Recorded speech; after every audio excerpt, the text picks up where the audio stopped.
साथियों नमस्कार, मैं प्रविंदर शिवरान स्वागत करता हूं आपका इस भारत और दक्षिण एशिया के संपूर्ण रेडियो चैनल पर। और आपने एक वीडियो देखा था कि एफएम का एंटेना कैसे बनाएं, जिसमें कि मैंने ये जो आपको स्क्रीन पर दिख रहा है ये 3 एलिमेंट यागी एंटेना बनाना बताया था आपको। हमारे ही चैनल पर बार बार आप कमेंट सेक्शन में कमेंट्स भी पढ़ते हैं उनके। करुणाकर जी ने एक 9 एलिमेंट एफएम का यागी एंटेना बनाया है जो इस 3 एलिमेंट वाले एंटेना से बहुत ज़्यादा पावरफुल है। और मैंने ये उचित समझा कि उन्हें स्वयं उनको ही एक्सप्लेन करने दिया जाए। तो साथियों, अब करुणाकर जी सीधा सीधा आपको बताएंगे 9 एलिमेंट एफएम यागी एंटेना कैसे बनाया जा सकता है। मित्रों नमस्कार, मैं करुणाकर मिश्रा। मित्रों, अगर 21वीं शताब्दी के तीसरे दशक में आप रेडियो के शौकीन हैं तो आप एक बड़े ही ख़ास व्यक्ति हैं और शायद जुनूनी भी। रेडियो के ऐसे ही ख़ास और जुनूनी श्रोताओं के लिए ये है एफएम का 9 एलिमेंट पावरफुल यागी एंटीना।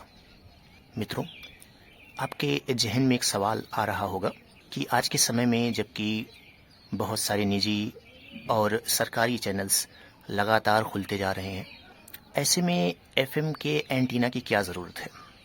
मित्रों, ये बात एक हद तक सही है। एक बात हम सभी रेडियो श्रोता जानते हैं कि वक्त के साथ मीडियम वेव और शॉर्ट वेव कमज़ोर पड़े हैं।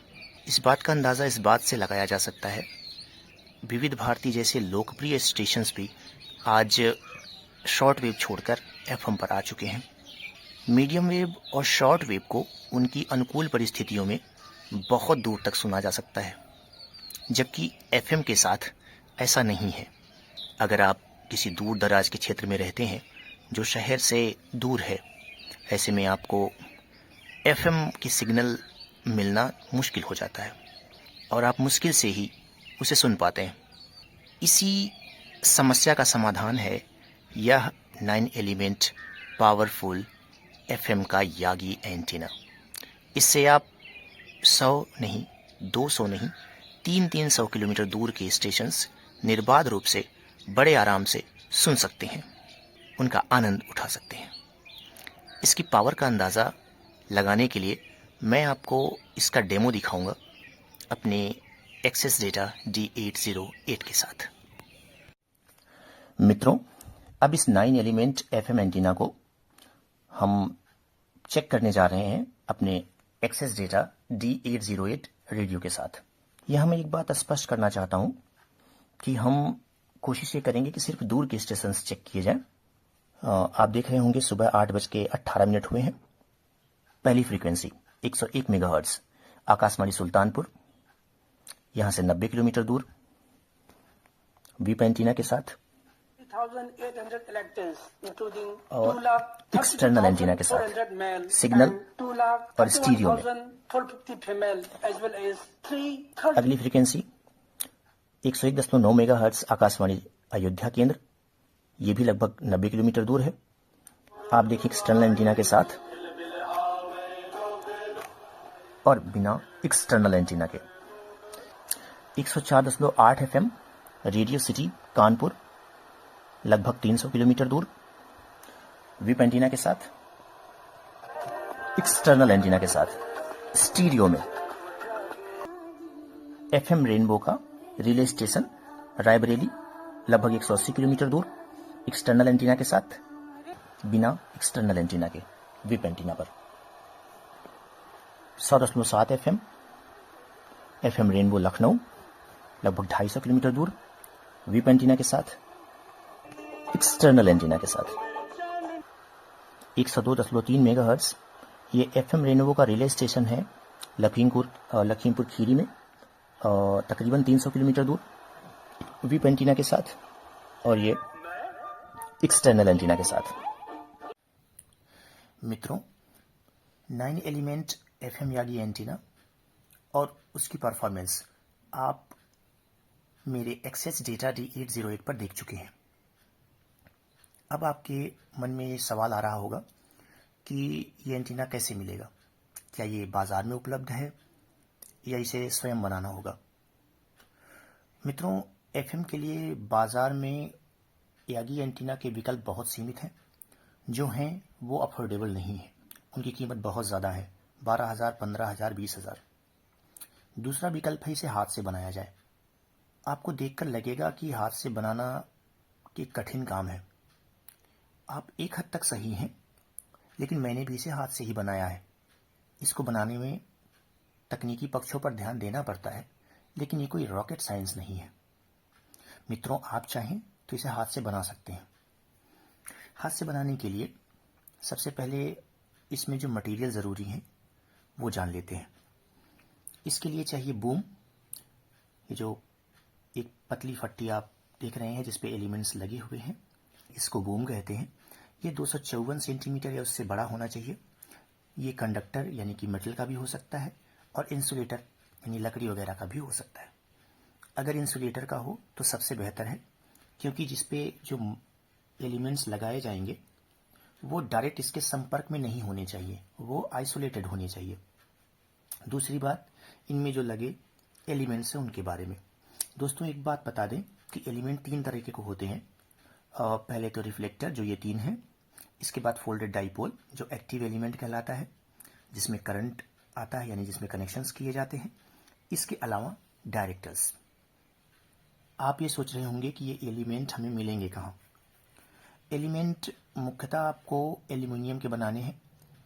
उनको बनाने से उनका प्रदर्शन एंटीना के साथ बेहतर है। दूसरा, वो बहुत हल्के होते हैं।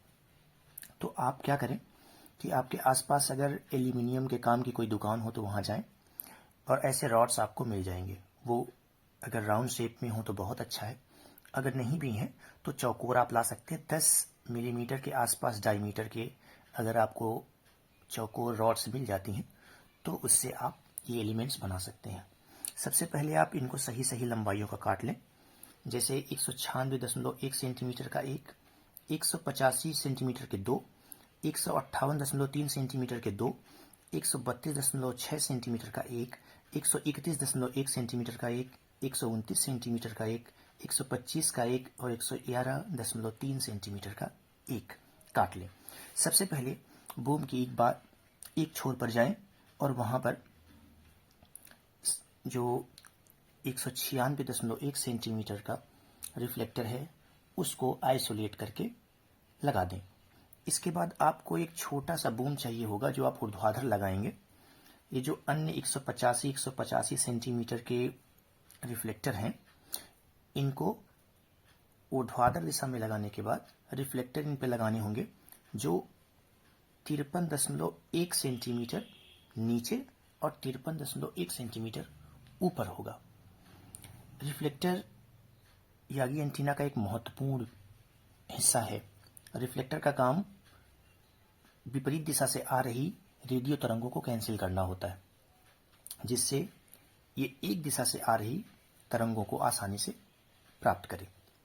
जो 185 सेंटीमीटर के 2 रिफ्लेक्टर्स को लगाने वाला बूम है, ये पहले रिफ्लेक्टर से 5 सेंटीमीटर दूरी पर लगा होना चाहिए।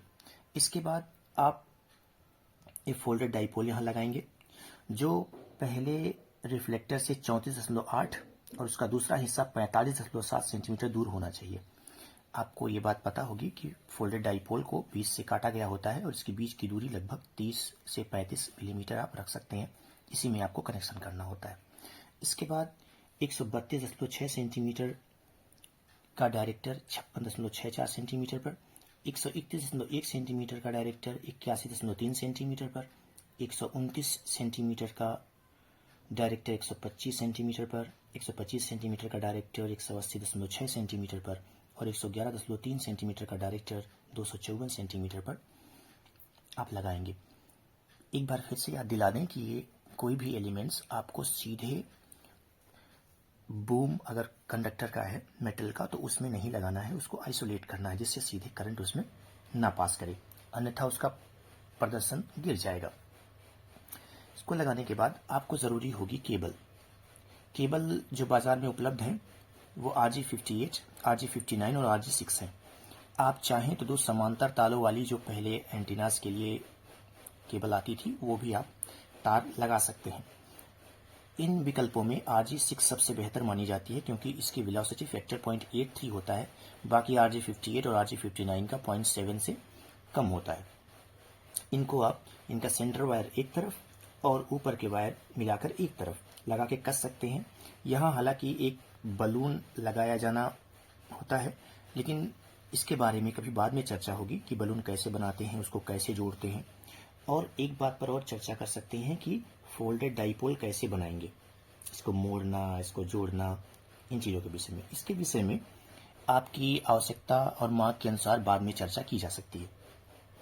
इसके बाद आपके पास एक एंटीना जैक होना चाहिए, उसकी पिन, और जिससे आप इस केबल को अपने रेडियो के एंटीना पोर्ट से जोड़ेंगे। इसके अलावा आपको चाहिए ढेर सारे स्क्रूज, आप इसमें लगाएं।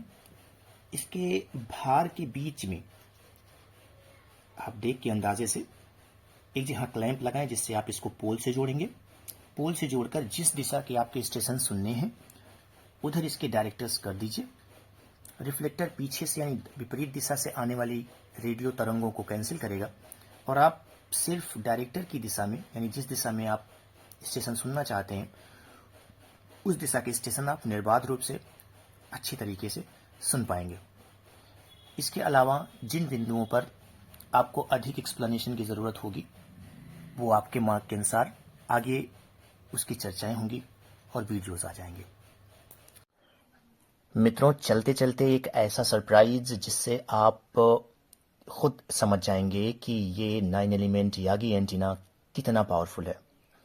दोस्तों, इस एंटीना और अपने एक्सेस डेटा D808 रेडियो पर मैं प्ले करने जा रहा हूँ यहाँ से 850 और 750 किलोमीटर दूर के 2 रेडियो स्टेशंस। जो मैं पहला स्टेशन प्ले करने जा रहा हूँ वो है 104.6 FM तड़का, और ये अलीगढ़ से है। अलीगढ़ यहाँ से लगभग 700-750 किलोमीटर दूर है। और आप देखें स्टीरियो में प्ले हो रहा है, सिग्नल क्वालिटी कितनी बेहतर है। मित्रों, इसके साथ इससे लगभग मेरे घर से तकरीबन 850 किलोमीटर दूर दिल्ली का रेडियो स्टेशन आप देखें, ये FM रेनबो दिल्ली का। मैं करुणाकर जी ही नहीं, अन्य साथी भी जो इस चैनल पर अपने कमेंट्स और बहुत ही अच्छे कमेंट्स लिखते हैं और रेडियो के बारे में जानते हैं, उन सभी से और विशेषकर करुणाकर जी से आग्रह करूंगा कि अपने YouTube चैनल बनाएं और रेडियो की सेवा करें यदि आपसे संभव हो तो। और इस चैनल से आपको हर संभव सहायता और समर्थन मिलेगी। नमस्कार।